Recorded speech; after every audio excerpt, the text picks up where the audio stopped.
మ్యాచ్లో హైలైట్ వచ్చేసి సృంజిత్ Reddy just 46 బాల్స్లోనే 60 runs అయితే చేయడం జరిగింది. అదేవిధంగా లాస్ట్లో ఈశాంత్ శర్మ అయితే నెక్స్ట్ బ్యాటింగ్ అని చెప్పొచ్చు. 227 స్ట్రైక్ రేట్ మెయింటైన్ చేసి strike rate of the award కూడా తీసుకోవడం జరిగింది ఈ మ్యాచ్లో. నమస్తే మెదక్ ఫాల్కాన్ ఫ్యాన్స్, ఈరోజు అయితే ఖమ్మం వర్సెస్ మెదక్ ఫాల్కాన్స్ అయితే లైవ్ అవ్వబోతుంది. మనమైతే లోపలికైతే ఎంట్రీ అయిపోయాం. అన్విత ఖమ్మమ్స్ అయితే టాస్ గెలిచి బ్యాటింగ్ అయితే తీసుకోవడం జరిగింది. మన మెదక్ ఫాల్కాన్స్ కి అయితే సెకండ్ బ్యాటింగ్ అనేది రావడం జరిగింది. మెదక్ ఫాల్కాన్స్ అయితే మంచి జోష్ లో కనిపిస్తుంది. ఈ రోజు అయితే ఫీల్డింగ్ అయితే టోటల్ సిద్ధంగా అయిపోయింది. అదే విధంగా ఫస్ట్ ఓవర్ రవితేజ కెప్టెన్ అయితే ఫస్ట్ ఓవర్ లోనే వికెట్ తీసుకోవడం జరిగింది. ఆ తర్వాత థర్డ్ ఓవర్ లో బ్యాక్ టు బ్యాక్ వికెట్ తీసి తన క్లాస్ ని చూపించాడు కెప్టెన్ రవితేజ.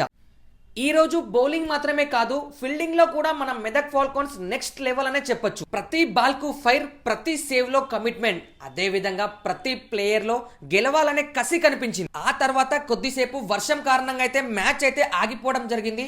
45 మినిట్స్ తర్వాత మ్యాచ్ అనేది కంటిన్యూ అయింది. 20 ఓవర్స్ పూర్తి అయిపోయేసరికి ఖమ్మం అయితే 190 ఫర్ 5 వికెట్స్ అయితే పడింది. అదే విధంగా 191 టార్గెట్స్ తో అయితే మన మెదక్ ఫాల్కాన్స్ బరిలోకి దిగనుంది. బ్యాటింగ్ దిగిన నమన్ అగర్వాల్ అండ్ సుంజిత్ రెడ్డి అయితే నెక్స్ట్ లెవెల్ బ్యాటింగ్ అని చెప్పొచ్చు. నమన్ అగర్వాల్ అయితే 32 కొట్టి అవుట్ అవ్వడం జరిగింది. సుంజిత్ రెడ్డి అయితే 46 బాల్స్ లోనే 60 రన్స్ అయితే కొట్టడం జరిగింది. సూర్యతేజ 26 రన్ కొట్టి అయితే అవుట్ అవ్వడం జరిగింది. అండ్ ఫైనల్ గా మన వికెట్ కీపర్ ఈశాంత్ శర్మ అయితే 15 బాల్స్ లోనే 34 runs, 4 sixes, 227 strike rate maintain చేసి ఈ మ్యాచ్ లో అయితే strike rate of the award కూడా తీసుకోవడం జరిగింది. అండ్ ఎనీవే ఫైనల్ గా ఖమ్మం అయితే 19 రన్స్ తేడాతో అయితే గెలవడం జరిగింది. అండ్ ఫైనల్ గా ఏది ఏమైనా మనం మన మెదక్ ఫాల్కాన్స్ కి సపోర్ట్ చేస్తూనే ఉంటాం. ఈ వీడియో చూస్తున్న ప్రతి ఒక్కరు మన మెదక్ ఫాల్కాన్స్ కి సపోర్ట్ చేయండి. నెక్స్ట్ సీజన్ లో మళ్ళీ కలుద్దాం. అండ్ ఇన్ని రోజులు నా వీడియోస్ కి సపోర్ట్ చేసిన franchisee owners and co owners ప్రతి ఒక్కరికి, అండ్ అదే విధంగా సపోర్ట్ స్టాఫ్ కి అండ్ మన టీమ్ మెంబర్స్ కి specially thank you so much. And ఇలాంటి మోర్ ఇన్ఫర్మేటివ్ వీడియోస్ కోసం మన పేజ్ని ఫాలో చేయడం అస్సలు మర్చిపోకండి. అండ్ ఇన్ని రోజులు నా వీడియోస్ వల్ల నేను ఏదైనా మిమ్మల్ని ఇబ్బంది పెట్టి ఉంటే ఐఎమ్ రియల్లీ సారీ.